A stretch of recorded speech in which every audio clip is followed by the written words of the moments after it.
এত স্ট্রেস ঘরের মধ্যে কেউ এসছে বাবা। আর এখন শুনশুনকে বলছিলাম যে সবাই তোমাকে আদর করবে, এরকম তো না। ওদেরকে ছেড়ে দিয়েছি কারণ ওরা চলে গেছে, এখন আমি শান্তভাবে কাজে লাগবো।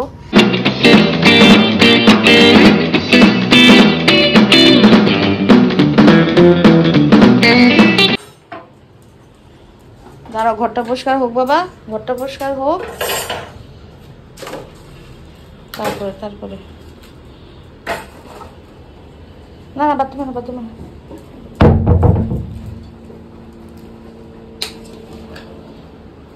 বালকনিটা ক্লিন করাচ্ছি, এই দিকটাও ক্লিন করে নিয়েছি, একটা যে অবস্টেকল ছিল। কোন কাঠগুলো?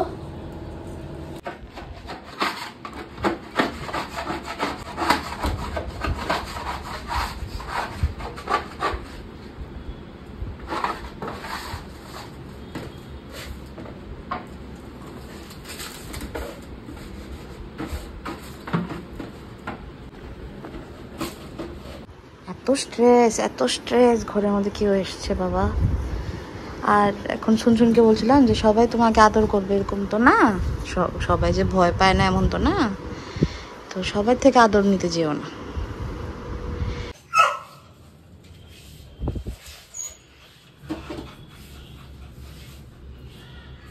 ওদেরকে ছেড়ে দিয়েছি কারণ ওরা চলে গেছে, এখন আমি শান্তভাবে কাজে লাগবো। আমার শান্তভাবে কাজে কিছু কিছু আছে, যেরকম এখানে আরেকটা মোছা দেওয়া বাকি। তারপরে এই দিকটাতে আমি একটু সিটিং করবো সুন্দর করে, একটু গাছ টাছ মানে ওই আর্টিফিশিয়াল গাছ টাছগুলো লাগাবো, কাপড়গুলো নামিয়ে ওই বেডশিটগুলো সরিয়ে দেবো।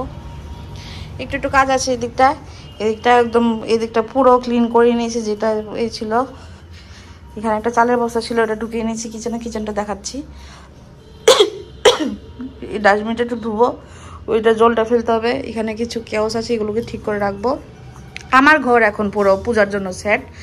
আর কিছু কিছু কাজ আছে বেডরুমে, এটা পেস্ট কন্ট্রোল যখন হবে তখন দেখা যাবে। আর কিচেনে কয়েকটা কাজ আছে, এটা আমি করে নেব। আমি দেখাচ্ছি কিচেনে কি করেছি। এখন কিচেনটা এই জায়গাটা একটু ক্লিন করিয়েছি, পুরোটা জায়গা ক্লিন করেছি। কারণ মানে এই জায়গাটা খুব কেওস হয়েছিল। চালের বস্তাটা এখানে রাখিয়েছি, এটার ভিতরটা পরিষ্কার করে। এখানে একটা সিলিন্ডার ছিল, সিলিন্ডারটাকে ভিতরে ঢুকিয়েছি, একটু স্পেস করেছি, নাহলে দাঁড়িয়ে কোনো কাজ করা যায় না। এটাকে বলেছি নিয়ে এটাকে একটু ঝেড়ে মুছে এটা একটা লেয়ার লাগিয়ে দেব, যাতে এটা আরও কয়েক বছর চলে ভালো হবে। ওই লেয়ারটা লাগিয়ে সারলে এরপরে স্ট্যাক বাই স্ট্যাক সুন্দর করে ডাব্বাগুলো স্ট্যাক করে রাখবো। এগুলোকে তো আবার শিফট করবো না, এটা একটু কেওস, এটাকে ঠিক করব। আর এগুলো যে ক্রকারির জন্য এটা আছে, এটার নিচে ক্রকারি আছে, তো ক্রকারির জন্য এটাতে রেখে দেবো। ক্রকারি এটাতেও রাখা যাবে, ক্রকারি বহু স্পেস আছে। কেউ না, ওরা জিনিসপত্রগুলো নিচ্ছে। এখন এগুলো ধোয়া জামা কাপড়, এগুলোকে সেট করতে লাগবে। এগুলো কাজ বাকি আছে, এগুলো সেরে শ্বাস নেবো, কারণ আমার এখনো কাজ শেষ হয়নি। অবভিয়াসলি ওরা হেল্প করে গেছে, এখন আমারও তো কিছু কাজ বাকি। তো এগুলো সেরে তারপরে আমি আবার দেখা করব। তারপরে আজকে আমি অনেকটা খুশি, বালকানিটা একদম ক্লিন হয়ে গেছে। আমি অনেক খুশি, অনেক খুশি, মানে বুঝাতে পারছি না। ডান, আমি যা একটু ঝাড় দেবো, এগুলো সরিয়ে দিয়েছি। স্নানটা করে পুজোটা দেব। ও মা, তার জন্য মেয়েটা কেনা সোসাইটির থেকে মাসে একদিন এরকমভাবে ডিপ ক্লিন করিয়ে ফেলি, বেশি টাকাও লাগে না। তো আর ডেলি একটা মেয়েদেরকে মানে প্যাঁপেটা শুনতে লাগে না, কারণ মেয়েদের একটাই থাকে কুকুর এসে। আরে এক গাড়িতে আসলি তো এটা তো একটু, আর অফিসের মানুষও গন্ধ পায় না রে।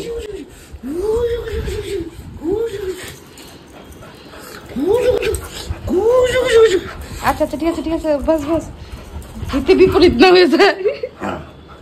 এই যে হিতে বিপরীত। বালকানিটা দেখো না একটু, বালকানিটা দেখো না একটু। খাইছে আমি বাইরে না খাইছে, ঠিক আছে নি। পূজার অল সেট। হ্যাঁ কেটে দেখতে পারতাম না কি লাগা দিব ওইটা হয়ে লাগ না আমার বাড়ি তো পরিষ্কার দেখো আজকে শুভ্রকে কি সুন্দর লাগছে শুভ্র একটু বান্ধবী একটু নিচে নামা আজকে সিম্পল ডিনারের জন্য মাছের ঝোলটা করে ফেলেছি বাই দ্য ওয়ে আমার হাজবেন্ড আমাকে অর্ডার দিয়েছে ডিমের ভুর্জি বানাও যে ওকে যে পেঁয়াজ ঘরে কালকে আনতে লাগবে পেঁয়াজ আজকে একটা পেঁয়াজ আছে ঘরে তো না না বিনস দিয়া বানা বিনস দিয়া বানা কইছস তুই বিনস দিয়া বানা মানে সে স্প্রিং অনিয়ন রে বিনস কইতাছলো না না বিনস শর্টে করে বিনস শর্টে দিটা আলাদা কথা ছিল তুই কইছস না অমলেট বিনস দিয়া বানা তুই হাসছস কি তখন তুই ব্লগে লিখে সব কইতাছস লোকে আন্ডাটা ভুজি করে মিলালে দে বাস একটু কেচাপ দে ঠিক আছে তে স্প্রিং অনিয়ন কে বিনস ভেবে বলেছে বিনস দিয়ে কর আমরা দেখছি ওয়াশ মানে একটা গুজরাটি মুভি শয়তানের গুজরাটি ভার্সনটা ওটা আমরা দেখছি আর বেবিসরা ঘুমোচ্ছে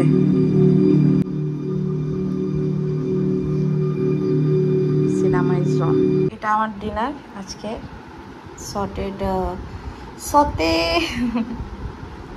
অনেকে বলে যে সতে ভেজিটেবল সতে তো ঠিক আছে সতে বিনস 1 পটল ভাজা একটা বেগুন ভাজা 2 রুটি আর একটু মাছের ঝোল এটা আজকে আমার ডিনার পুরো আসার পরে স্নান টান করে ঠাকুরকে পুজো দিয়ে দেন এই রান্না করলাম তো এখানে আমি ভিডিওটা এন্ড করছি আশা করি আপনাদের আমার ব্লগটা ভালো লেগেছে ভালো লাগলে লাইক শেয়ার সাবস্ক্রাইব করে দেবেন দেখাচ্ছে আরেকটা ভিডিওতে বাই